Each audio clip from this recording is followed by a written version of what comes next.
Making adjustments to improve your time focus. Good morning, everyone. Welcome to another session of Walking with Randy. Although I guess today it is Writing with Randy, since I am recording this in the car. We have been talking the last several blog posts about improving your marriage, and Walking with Randy is where we talk about writing, speaking, coaching, marketing, and marriage. We're talking about marriage again today, and we have been talking about the general topic of the importance of meeting each other's needs in marriage. And we started off with the first step having to do with making a list of needs.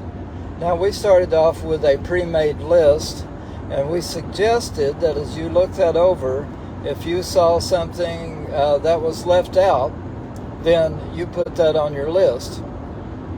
If each of you added something, you would have had 12 items on your list. If only one of you added something, you'd have 11 items on your list. If both of you were satisfied that the pre-made list would work toward your marriage, then you would just use that. You would have 10 items on your list. Then we went through and had each of us rank those lists in order of importance, with one being the most important of our felt needs. After that, we traded the list. That was the first step. The second step was what we learned from the process of making and trading these lists helped us to have a greater understanding of each other as husbands and wives. And so that could benefit your marriage quite a bit, just knowing that you have that greater understanding. But now we're moving on to actually doing something with those lists. So we talked about last time about reordering your priorities. Then we saw that we have made a commitment to work on these projects in ways that would benefit our marriage. So now we're talking about looking at the top 1, 2, or 3 felt needs that our spouse has. And we want to work on making sure those 3 needs are fulfilled. So we're going to do that. So the first part of this was reordering our priorities. Now the second part of this,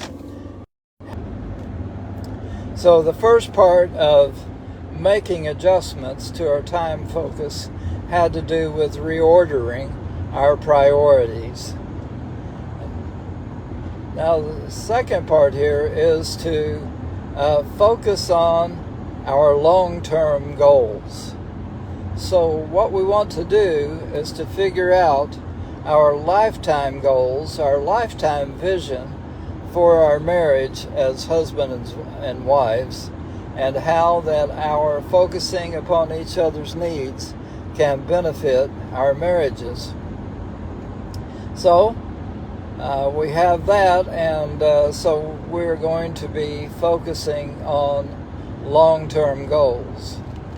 Now this is sort of similar to an exercise that time management experts like Alan Lakeen or others come up with in the areas of business and also in your personal life. In fact, one of those books is How to Get Control of Your Time and Your Life. So basically they talk about if you were to live for a longer period of time, say 5 or 10 years, what would you most want to accomplish in that time before you were to pass away? And so you would write down some ideas from that.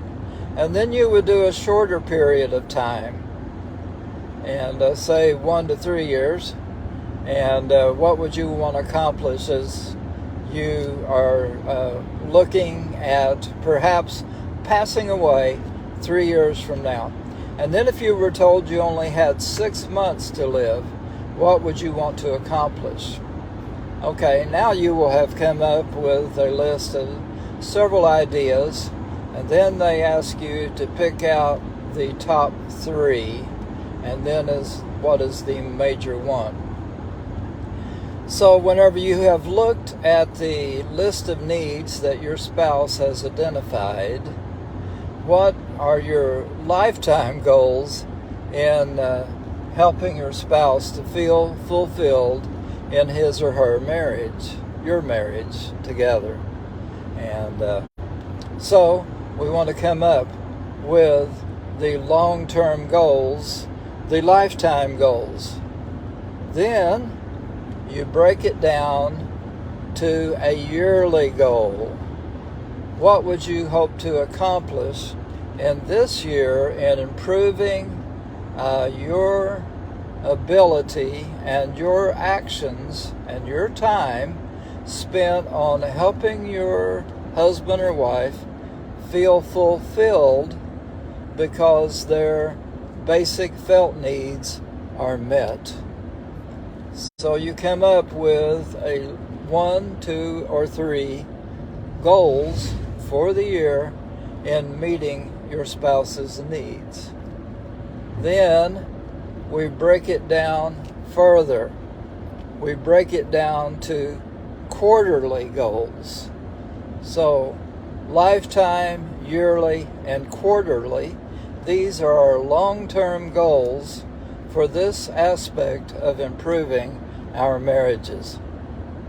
And so in the quarterly, it may be that you identified maybe the top 3 yearly goals, and maybe you just want to focus on one of those during the quarter.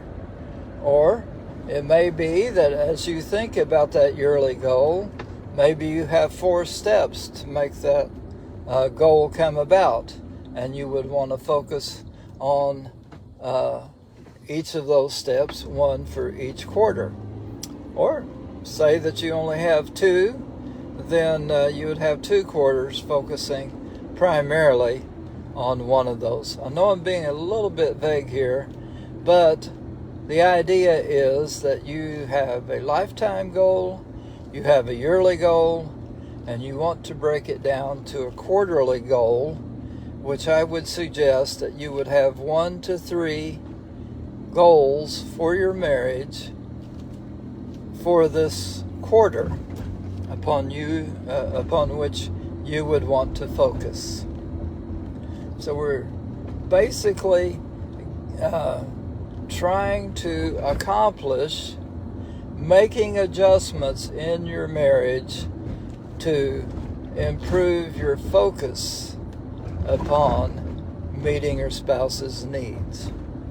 You see, if you just get the list and you just get the understanding, then you don't have the greatest benefit that you could have if each of you were to focus on meeting your spouse's needs in a greater way. And so in order to do that, you have to deal with time. And Benjamin Franklin said that time is what life is made of.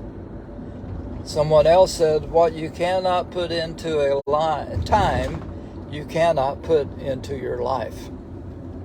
If your life is already full and your time is already claimed, which it probably is in a lot of areas, in order to improve your marriage, you're going to have to put something into a time. So you're going to have to adjust your time to focus on your goals for your marriage. So that may mean that you would have to cut something out Again, it is a matter of priorities.